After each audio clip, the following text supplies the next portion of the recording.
আজ অনেক জালেম বিদায় নেওয়ার পরে এখন অনেকে নব্য জালেম হওয়ার জন্য চেষ্টা চালাচ্ছে। গতকালকে চুয়াডাঙ্গার একটা খবর শুনলাম, আমি কোরআনের আয়াতের সাথে মিলিয়ে আশ্চর্য হয়ে গেছি। জালেম বিদায় নিল, এ জালেম আসলো কোত্থেকে? সূরা বাকারার 114 নম্বর আয়াতটা। এই এদিকে তাকান। ওমান আযলামু মিম্মান মানাআ মাসাজিদাল্লাহি আইয়ুযকারা ফীহা ইসমুহু ওয়া সাআ ফী খারাবিহা ইলা আখিরি আয়াত। কোরআনে কারীম থেকে দার্স দিচ্ছিল, এক জালেম এসে বলছে এটা বন্ধ করো, এটা মসজিদের ভেতরে রাজনীতি চলবে না। আমি মিলিয়ে দেখলাম কোরআনে কারীমের আয়াত আল্লাহ মনে হয় ওর নাম দিয়েই নাযিল করেছে। ওমান আযলাম, আল্লাহ বলেন বড় জালেম দেখতে চাও? আমি আল্লাহর দৃষ্টিতে সবচাইতে বড় জালেম ওই লোকটা মিম্মাম মানাআ মাসাজিদ আল্লাহ, যে লোকটা আল্লাহর মসজিদের ভেতরে নিষেধ করে আইয়ুযকারা ফীহা ইসমুহু, তার নামের জিকির করতে, তার নামের আলোচনা করতে আল্লাহর ঘর মসজিদে যারা নিষেধ করে এরা আল্লাহর দৃষ্টিতে বড় জালেম। আমরা মনে করছি জালেম হয়তো বিদায় হয়ে গেছে, না, এখনো নব্য জালেম তৈরি হচ্ছে। এই জন্য জালেম যদি কেউ হয়ে থাকেন, বুঝে হন আর না বুঝে হন, থামেন, আপনার কপালে আগুন লাগবে।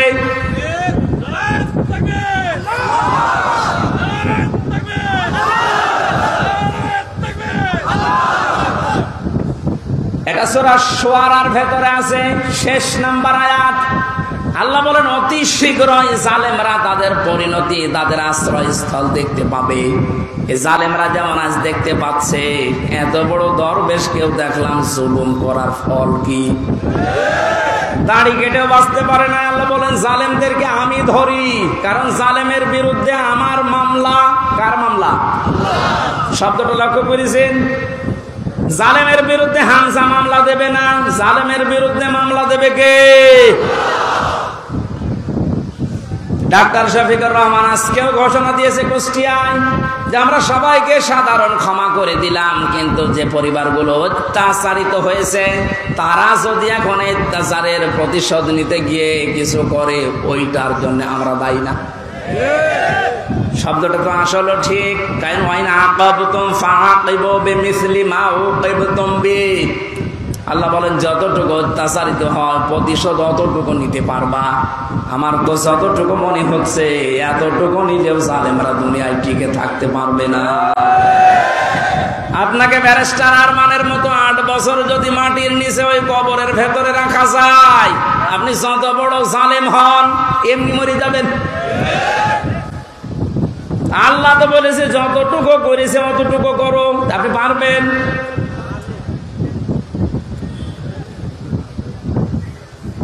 আমার উপরও যতটুকু অত্যাচার হয়েছিল, আমি চাই যাদের দ্বারা হয়েছে, যে মানুষগুলোর ইঙ্গিত হয়েছে, আমি ওই মানুষগুলোকে অতটুকু না করে ছাড় দেব না। যে যাদের করুকটা এখন যাদের মাফ করে দেন না, কিসের মাফ? কোন মাফ নেই আপনার, কারণ আমার ছোট মেয়েটা আমার এখনো পর্যন্ত চেনে না। দোষ করে যদি আপনি শাস্তি দিতেন আমি মেনে নিতাম, কিচ্ছু জানি না আপনি কেন আমার জীবনে এই কাজ দিলেন। যেভাবে রেখেছিলেন আমাকে আর মাওলানা মামুনুল হককে, কোন আলেমকে এত কষ্ট আমার বাংলাদেশে আমি আর শুনি নাই।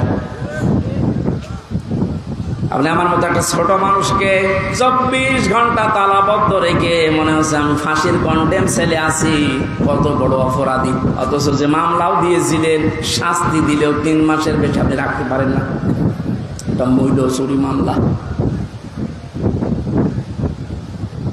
জালেমদেরকে মাফ করে দেওয়া মানে মজলুমের উপরে অবিচার করা। এক কথা বলছেন এটা? সারা বাংলাদেশের 18 কোটি মানুষকে যদি আয়না ঘরের সাথে যারা জড়িত ছিল, সে যেই কয়জনই হোক, যারাই জড়িত এর সাথে, এদেশের 18 কোটি মানুষ যদি মাফ করে দেয়, ব্যারিস্টার আরমানের বউ মাফ করবে না। আপনি ওই জায়গায় থাকলে আপনারও মনে হতো না আমি মাফ করবো না। আপনি যদি প্রথমেই বলে দিতেন যে তাকে আমরা মেরে ফেলেছি, মেয়েটা অন্য জায়গায় বিয়ে করতে পারতো। কথা বলছে না? এমন অবস্থায় রাখলেন তার বউটা বিয়েও করতে পারে না 8টা বছর। যুবতী মেয়ে এভাবে জীবন্ত, যৌবন কঠিন বিষয়, আপনি টের পাচ্ছেন না। তাই এটা ঠিক রাখা কত কঠিন বিষয় উনি পার করেছেন। আপনি বলছেন মাফ করে দিন, মাফ করে দিন। মানে আপনার মেয়ে যদি হয়তো, এ কথা তো দুনিয়ার বিষয় না। জালেম যারা জুলুম করছেন আজ এবং নব্য জুলুম করার জন্য যারা প্রস্তুতি নিচ্ছেন, আপনি কিন্তু নিজের কপালে আগুন লাগাচ্ছেন। আল্লাহর ঘরের ভেতরে যদি আল্লাহর নাম, আল্লাহর কোরআনের কথা কেউ বলতে নিষেধ করে, এটা দুনিয়ায় সব চাইতে বড় জালেম।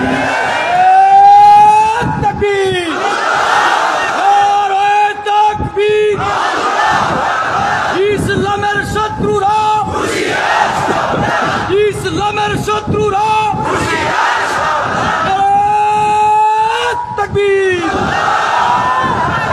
এবার একটা কঠিন আয়াত বলছি, খুব ভয়ঙ্কর এটা। আমি যে জালেম জালেম জালেম বলছি বারবার, কেন জানেন? কারণ জালেমদের বিরুদ্ধে আল্লাহ নিজে অভিযোগ দায়ের করবেন, নিজে মামলা ঠুকে দেবেন। ইন্নামাস সাবিলু আলাল্লাযীনা ইয়াযলিমুনান নাস।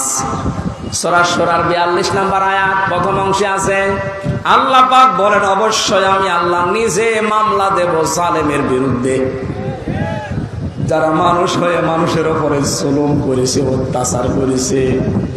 এজন্য বাংলার জালেমেরা আপনার দুনিয়ার জীবন শেষ, আর আখিরাত তো আপনি আল্লাহর মামলার আসামি। যিনি বিচারপতি, যিনি রায় দেবেন, তিনি যদি মামলার বাদী হয়, আপনি তো একেবারে সরাসরি খালাস পেয়ে যাবেন। বলেন না কেন? আমার মামলার যারা আসামি, মানে বাদী ছিল, যারা আমার মামলার যারা বাদী ছিল, তারা টাকা পয়সা বহু খেয়েছে আকিস গ্রুপের কাছ থেকে। গত পরশু দিন আকিসের মালিক আমারে বলছে, হুজুর আপনাকে আমরা চাকরি দিয়েছিলাম আমাদের মসজিদের খতিব হিসাবে, ওই শয়তানরা আপনাকে পেছে ফেলে আমাদের কাছে কয়েক কোটি টাকা এ 5 তারিখের আগ পর্যন্ত নিয়েছে। যদি 5 তারিখ না আসতো, ওরা এখনো টাকা নিত। আমার মামলার আয়ু যেই লোকটা মেজানুর রহমান, টেকের হাটে বাড়ি, আমার মনে হয় ওরে পেলে পিটিয়ে মানুষ জনগণ মেরে ফেলবে। আর বাকিগুলোর নাম একবার বলেছিলাম অজয় কুষ্টিয়ার এক মাহফিলে, তারা পরের দিন বলছে, হুজুর আর নাম বললেন না, কিছু হলে কিন্তু আমরা মারা পড়ে যাব। কেমন ভয় আছে জালেমরা দেখেন। তবে এই যে লোকটা, এই লোকটা 5 তারিখের আগের দিন 4 তারিখ রাত্রে টাকা নিয়েছে, এই মামলার আয়ুটা ওই এখন নাই, থেমে গেছে। আমার মনে হয় 5 তারিখ বাংলাদেশে না আসলেও শয়তান এখনো টাকা নিত।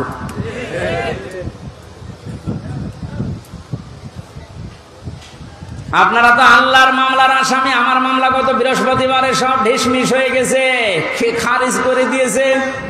বিচারপতি দেখে বলছে এটা মামলা হইলো, অথচ ওই বিচারপতি 5 তারিখের আগে বলতো এটা কিছু করা যাবে না।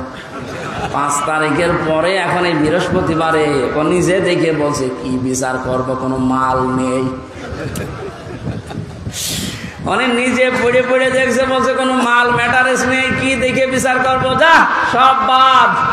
আমাদের সবাইকে খালাস দিয়ে দিয়েছে। এই যে খালাসি যখন দিয়ে দেবেন, 3 বছর আপনি বিনা কারণে জেল খাটালেন, কোন কারণে? খালাস দেওয়া মানে কি? কোনো অপরাধ নেই, কোনো দোষ আমরা পাইনি নাকি? খালাস দেওয়া মানে তো এই, তাহলে দোষ তো আমার নেই, আপনি নিজেই প্রমাণ করে দিলেন। বিনা কারণে যে 3টা বছর নষ্ট করলেন। গতকালকে একজন মুসলমান হয়েছে পরশুদিন। আমার মনে হয় 3টা বছরে যদি আমি বাইরে থাকতাম, এই 20 সালের আগ পর্যন্ত 53 জন মানুষ মুসলমান হয়েছিল কোরআন শোনার পর। বের হয়ে একজন হয়ে গেল। 3 বছর থাকলে আমার মনে হয় এখনো পর্যন্ত 50 জনের উপরে মানুষকে আমি জান্নাতে নিতে পারতাম। আপনি সুযোগ থেকে বঞ্চিত করে দিলেন। এখানে জালেম যারা, তারা হামজার মামলার আসামি না। হামজার মামলার আসামি তো হবেনি, কিয়ামতে আমি না পাপ করলে আপনি জান্নাত দিতে পারবেন না। আর সব চাইতে বড় দুঃখ আপনার জন্য, আপনি আল্লাহর মামলার আসামি। আল্লাহ আমাদের হেফাজত করুন জালেম হওয়া থেকে, বলেন আমিন।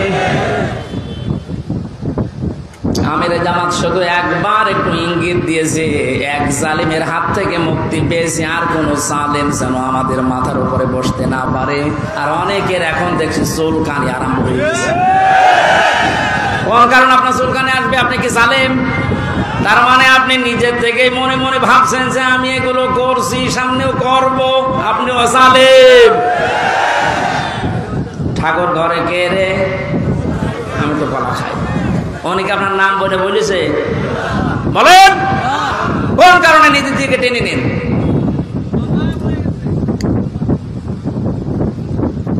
পাপ যদি পূর্ণ হয়ে যায় তখন কিন্তু আল্লাহ আর ছাড় দেয় না।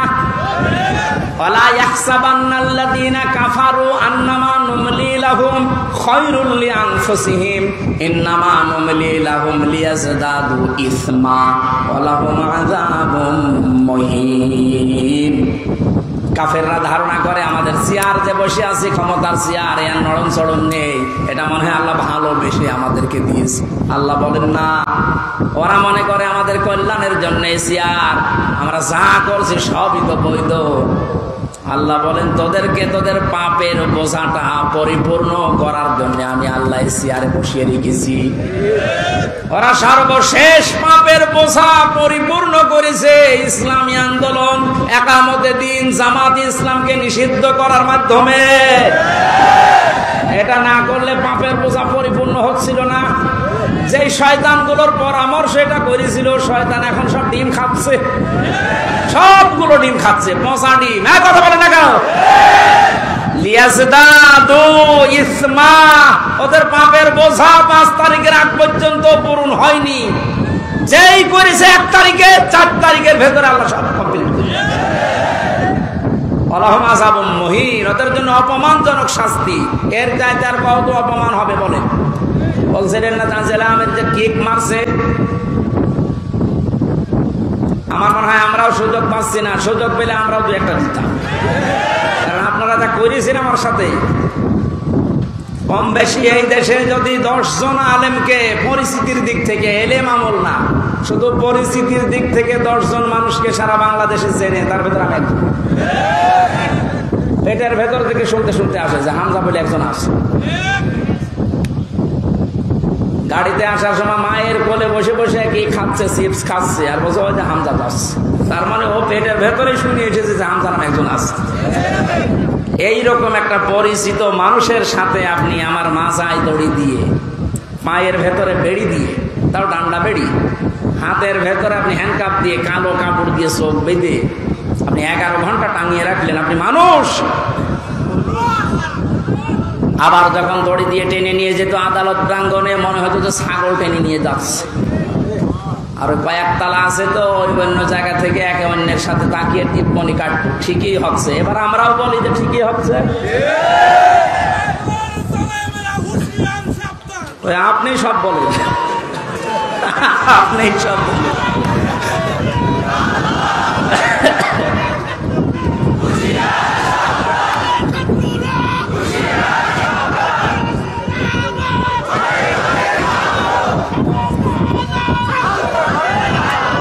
আলহামদুলিল্লাহ ভাই,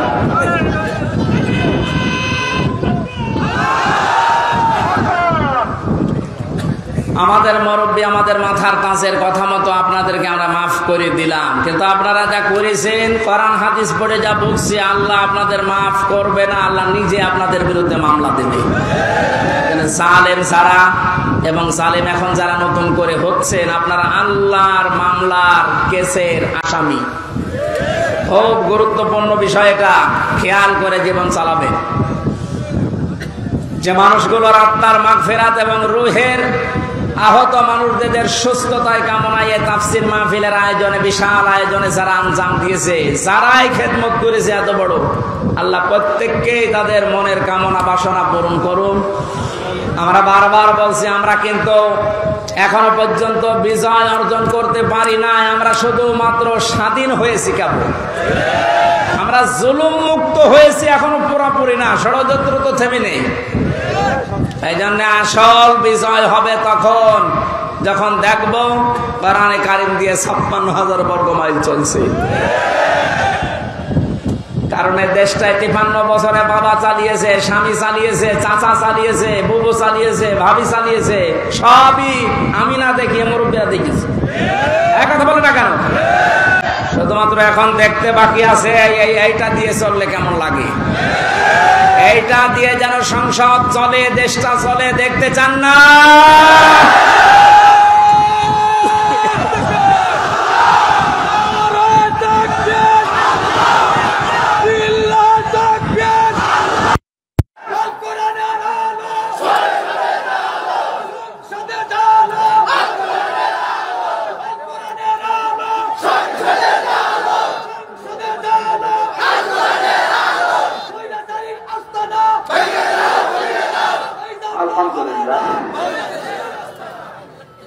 অনেককে এখন এই নতুন একটা পায়তারা 2 দিন থেকে শুনছি আরম্ভ করেছে যে ইসলাম যদি যায়, এরা ভুল ভাল আপনাদেরকে বোঝাচ্ছে, যদি ইসলাম যায় মেয়েরা আপনারা কিন্তু আবার ঘরবন্দি হয়ে যাবে।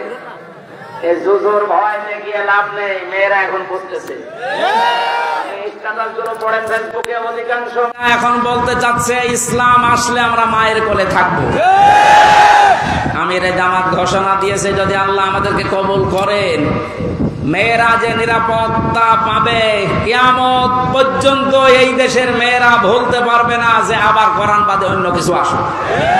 আমরা এটা দেখাতে চাই, দেখাবো ইনশাআল্লাহ। কোরআনের সূরা সূরা, সূরা মানে সংসদ, সূরা মানে কি? যেহেতু সংসদ নির্বাচন সামনে আসছে, সংসদ নির্বাচন করার জন্য যে 7টা পদ্ধতি আছে, 7টা গুণ দেখে দেখে নেতা নির্বাচন করা যায়, ওই কথাগুলো আল্লাহ সূরা সূরার ভেতরে দিয়েছে। আমরা মাত্র একটা আয়াত পড়েছি, আয়াতের নাম্বারও 7। কত? আমরা সবকিছু বাদ দিয়ে সরাসরি কোরআনের আয়াতে যাচ্ছি। আল্লাহ পাক বলেন ওয়াকাযালিকা আওহাইনা ইলাইকা, আমি এইভাবে করে হে নবী আপনার প্রতি ওহী নাযিল করেছি। এই আয়াত নাযিল করা দেখে বোঝা যাচ্ছে এর আগেও আল্লাহ বিভিন্ন নবীদের উপরে ওহী দিয়েছিলেন নাকি? ধারাবাহিকতায় বিশ্ব নবীও পেয়েছেন। আল্লাহর নবীকে আল্লাহ যেটা দিলেন কোরআনান আরাবিয়্যা, নবীকে যে আল্লাহ ওহী দিয়েছেন তার নাম আরবি কোরআন। কি কোরআন? এই ভাষাটা যেহেতু আমাদের মাতৃভাষা না, এই জন্য আমাদের কাছে একটু কঠিন লাগে, কিন্তু পৃথিবীতে সবচেয়ে সহজ ভাষা আল্লাহ জানিয়েছেন আরবি ভাষা। ওহী যেহেতু কোরআনে কারীম আরবি ভাষায় এসেছে, মুসলমানেরা আমাদেরকে এখন ইমানের দাবি অনুযায়ী আরবি ভাষায় শুদ্ধ করে কোরআন শিখতেই হবে, মাস্ট বি। আমি অনেক পীর সাহেবের মুরিদ, অনেক ইসলামী আন্দোলনের ভাইদেরকেও দেখেছি কোরআনে কারীমের কাছে যে ওরা দুর্বল। শুদ্ধ করে কোরআন পড়া বোঝার যে সিস্টেমগুলো চালু আছে, এটা 100% এখন আমাদের ফলো করা লাগবে। আমি যতটুকু দেখতেছি প্র্যাকটিক্যাল লাইফে যে রিপোর্টগুলো পূরণ করা হয়, প্রতিদিন 3 আয়াত 5 আয়াত 10 আয়াত আপনি যা পড়বেন শুদ্ধ করে পড়বেন, বুঝবেন এবং এটা লিখে রাখবেন। এই সিস্টেম যদি কেউ 4 মাস 6 মাস 1 বছর পালন করতে পারে, আস্তে আস্তে তার শুদ্ধ হয়ে যাবে। আর এটা হওয়ার জন্য দেশে একটা বিশ্ববিদ্যালয় আছে, তার নাম জামাতে ইসলামী। আমি অন্য কোন জায়গায় এসে সিলেবাসটা পাইনি। আপনি যা যা করেছেন সবগুলো পয়েন্ট আকারে ওখানে লেখা লাগে। আপনার জীবন এমনি পরিশুদ্ধ হয়ে যাবে। নিজেকে যদি পবিত্র করতে চান, পরিশুদ্ধ করতে চান, ফিরে আসেন। আহ্বান জানাচ্ছি, দাওয়াত দিচ্ছি। নয়তো আবার বলবেন যে আল্লাহ আমি দাওয়াত পাইনি। এই জন্য দাওয়াত দিয়ে দিলাম। যদি বিশ্ববিদ্যালয়ে পড়ার ইচ্ছা থাকে, আপনি মূর্খ মানুষ হন, অসুবিধা নেই। বিশ্ববিদ্যালয়ে যদি পড়াশোনা করার মন মানসিকতা থাকে, ইচ্ছা থাকে, বাংলাদেশ জামাতে ইসলামীতে আপনি যোগ দিয়ে পড়া দেখবেন বিশ্ববিদ্যালয়ের মতো জীবন ঠিক ওই ধাঁচে গড়ে তুলবে। একটা মানুষ সব দিক থেকে পারদর্শী হয়, অথচ লোকটা দেখেন ডাক্তার। আজকে কুষ্টিয়াতে ভাষণ দেওয়ার সময় তিনি উদাহরণ দিচ্ছিলেন, উনি কিন্তু একটা সার্জন ডাক্তার, অপারেশন করতেন। তার মানে ডাক্তারি লাইনে উনি সর্বোচ্চ। কোরআনে কারিমের লাইনে তো আমি নিজে দেখেছি তার জ্ঞানের বহর এবং শুদ্ধ। হাদিসের লাইনে উনি পাণ্ডিত্য অর্জন করেছে অনেক আমাদের মতো হাজারো আলেমের চাইতেও বেশি। ইংরেজিতে বক্তব্য দিচ্ছে, অনেকে আছে ইংরেজি বক্তব্য দূরের কথা, ইংরেজির নাম শুনলে ভয় পায়। কথা বলছে না কেন? চারিদিক থেকে জ্ঞান অর্জন করার জন্য লোকটাকে যে জায়গা থেকে তুলে নিয়ে এসেছিল আল্লাহ, ওখানে যদি এতদিন থাকতেন বড় নাস্তিক হয়ে যেতেন ইনুর মতো। সেখান থেকে আল্লাহ তুলে এনে কত বড় দায়িত্ব দিয়েছে তার মাথার উপরে। এই জন্য এই বিশ্ববিদ্যালয়ে আপনিও ভর্তি হতে পারেন, এখনো সুযোগ সময় আছে। আপনাকে আমরা জান্নাতে নিয়ে যেতে চাই বিশ্ববিদ্যালয়ে ভর্তি হওয়ার মাধ্যমে। সাফ কথা বলছি, জীবনে গুনাহগার যদি হয়ে থাকেন, গুনাহ অল্প স্বল্প চাই থাক, যদি একামতের দিন কায়েম করা লাগবে দিন, এই আন্দোলনের সাথে একনিষ্ঠভাবে ইখলাসের সাথে লেগে থাকতে পারেন, আমি কোরআন হাতে নিয়ে গ্যারান্টি দিতে পারি আল্লাহ আপনাকে জাহান্নামে দেবে না। সূরা সফের আয়াত। আবার বলছি, ইসলামী আন্দোলন যদি দুনিয়ায় করেন, একামতের দিন কায়েম করার জন্য ইখলাসের সাথে অ্যাক্টিভিটিস নিয়ে যদি ময়দানে থাকেন, কায়েম হলে ভালো, না হলে আপনার অসুবিধা নেই, আপনাকে আল্লাহ জাহান্নামে দেবে না। হ্যাঁ, জান্নাতেও দেবে না কয়েকটা কারণে। তার ভেতরে এক নাম্বার, আপনি যদি মা বাবার সাথে বিয়াদবি করে থাকেন জান্নাত পাবেন না। আর এই বিশ্ববিদ্যালয়ে আসলে মা বাবার সাথে বিয়াদবি করার কোনো রাস্তা খোলা নেই। সবগুলো একেবারে ট্রেনিং দিয়ে দিয়ে ওই পর্যায়ে নিয়ে যাওয়া হয়। মানুষের মতো মানুষ হওয়ার জন্যে, দেশ প্রেমিক মানুষ হওয়ার জন্যে এই দেশে ওপেন বলছি, ইসলামী ছাত্র শিবির ছাড়া কোনো রাস্তা খোলা নেই। আপনি যদি চ্যালেঞ্জ দিতে চান, নিয়ে আসেন অন্য সংগঠনগুলো, আমি একটা শিবিরের ছেলেকে নিয়ে যাব, তামাম দুনিয়া সব নিয়ে আসেন। 100 ভাগ না হলে আমি 99 ভাগ গ্যারান্টি দিতে পারি। ওদের চরিত্র যদি 100 ভাগের 10 ভাগ ঠিক হয়, এর চরিত্র 100 ভাগের 70 ভাগ ঠিক থাকবে।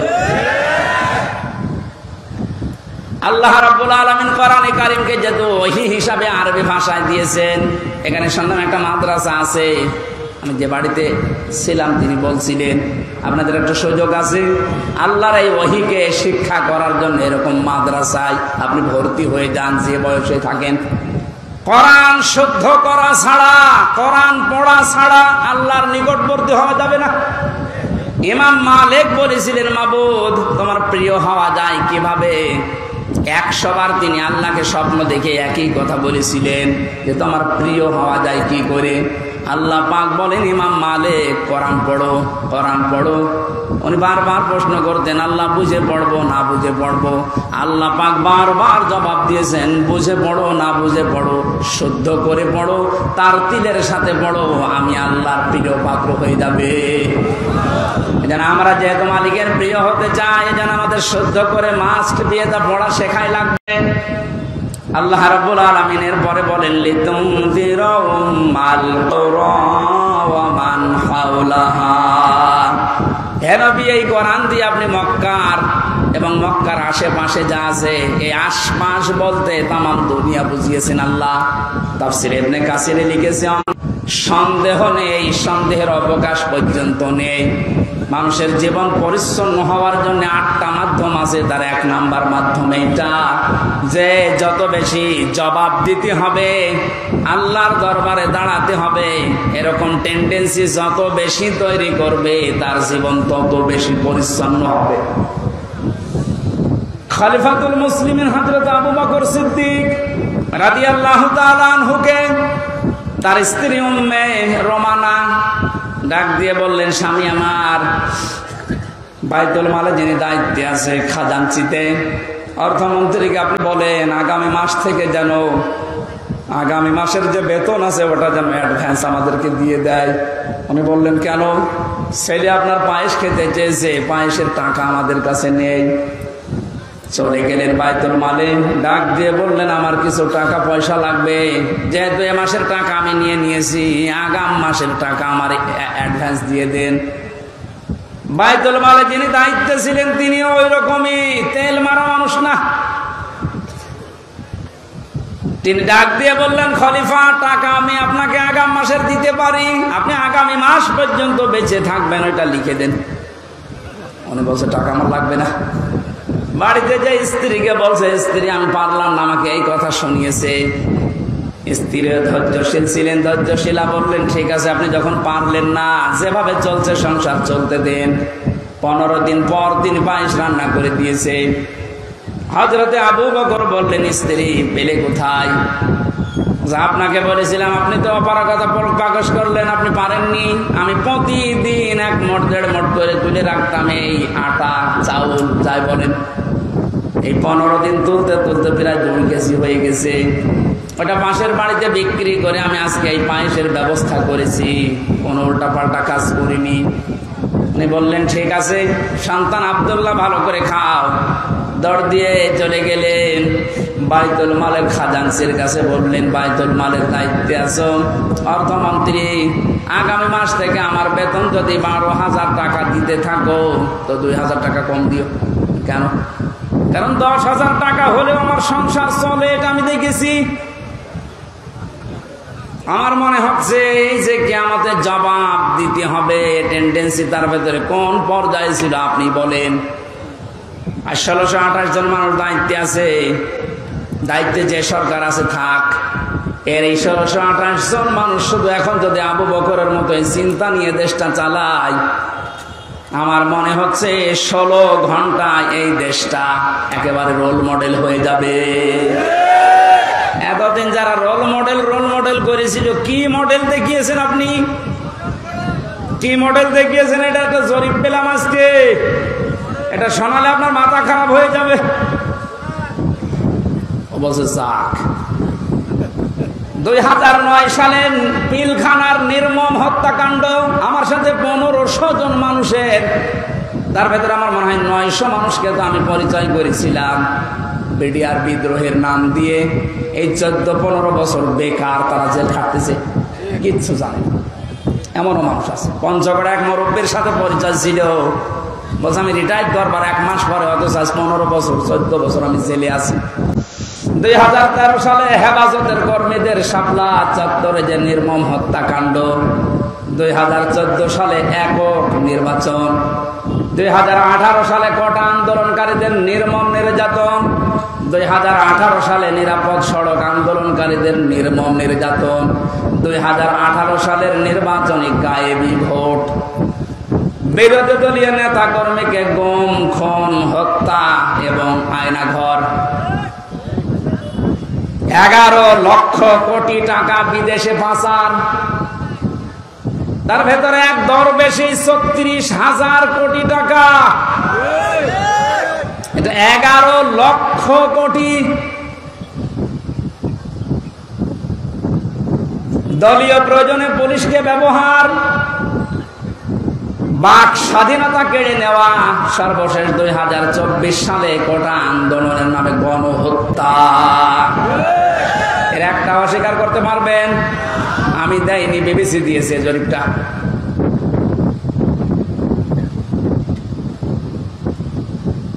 এই জন্য তো বলছি 1628 জন মানুষ যদি এই বাংলাদেশে এখন হযরতে আবু বকরের এই মন নিয়ে দেশটা চালাতে পারে, আন্দাজে উল্টা পাল্টা টার্গেট দেওয়া লাগবে না। কি রোল মডেল বানিয়েছিলেন? এই যে জরিপ এখন সামনে আসতেছে, কত বড় দুর্নীতিগ্রস্ত একটা রাষ্ট্র হয়ে গেলে বাইতুল মোকাররমের ইমাম পর্যন্ত পালিয়ে যায়। একটা বড় মসজিদের খতিব, সে লোকটাও পালিয়ে গেল, তার মানে কোন জায়গাটা বাকি আছে আপনি বলেন? কোন জায়গা বাকি? একটা মসজিদের খতিব যদি পালিয়ে যায়, আসলটা তো পালিয়েছে, মসজিদের খতিব পালিয়েছে, তার মানে তামাম দুনিয়া দেখেছে যে আপনি কোন পর্যায়ে দুর্নীতিকে নিয়ে গিয়েছিলেন। আর রোল মডেল বানিয়েছেন বাংলাদেশ। রোল মডেল হবে হযরতে আবু বকরের চিন্তা নিয়ে আসেন যে আমার 8,000 10,000 টাকা হলে মাস চলে যায়, অর্থমন্ত্রী আগামী মাস থেকে তুমি 2,000 কম দিও। কিয়ামতে জবাব দিতে হবে। বিশ্বাস যত বেশি তৈরি হবে আপনার জীবন পরিচ্ছন্ন হবে। ফারিকুন ফিল জান্নাতি ওয়া ফারিকুন ফিস সাঈর। একদল মানুষকে আল্লাহ জান্নাতে প্রবেশ করাবে, একদল মানুষকে জাহান্নামে দেবে। সুতরাং যাদেরকে জান্নাতে দেওয়ার ঘোষণা দিচ্ছেন আল্লাহ যেন এই দলে শামিল হওয়ার তৌফিক দেন। আমিন, আল্লাহুম্মা আমিন। লা ইলাহা ইল্লা আনতা সুবহানাক ইন্নী কুনতু মিনাজ জালিমিন। ও মাবুদ, কোরআনে কারীমের কথাগুলো শোনার জন্য মানুষগুলো এত পাগল, এদের উপরে তোমার খাস রহমত নাজিল করে আল্লাহ। এই আয়োজনে যদি খুশি হয়ে সব দিয়ে থাকো, আমাদের নবীজির রওজায় পৌঁছিয়ে দাও। তাম দুনিয়ার মাঠের নিচে যত মানুষ ঘুমিয়ে গেল আল্লাহ মাফ করে দাও। যে সমস্ত শহীদদের আত্মার মাগফিরাত এবং অসুস্থ মানুষদের সুস্থতায় কামনায় এই মাহফিলের আয়োজন আল্লাহ তুমি সব দেখতে পাচ্ছ, সব শুনতে পাচ্ছ। ওদেরকে তুমি শাহাদাতের উচ্চ মর্যাদা দান করো। আহতদের তুমি শেফায়ে কামেলা আজেলা নসিব করে দাও। এ বাংলাদেশে আমরা স্বপ্ন দেখি কোরআন দিয়ে চলবে।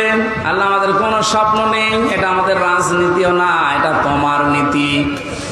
যেহেতু তুমি জানিয়েছো কোরআনে কারীম দিয়েছি রাষ্ট্র চালাতে, আমরা এইটা চাই তুমি চোখে দেখার তৌফিক দাও। যা করা লাগে আমরা তোমার হাতে দিলাম। আল্লাহুম্মা ইন্না নাজআলুকা ফি নুহুরিহিম ওয়া নাউযু বিকা মিন শুরুরিহিম। মুসাফির অবস্থায় আছি, অসুস্থ অবস্থায় আছি, মাজলুম অবস্থায় আছি, আল্লাহ তুমি আমাদের মোনাজাত কবুল করো।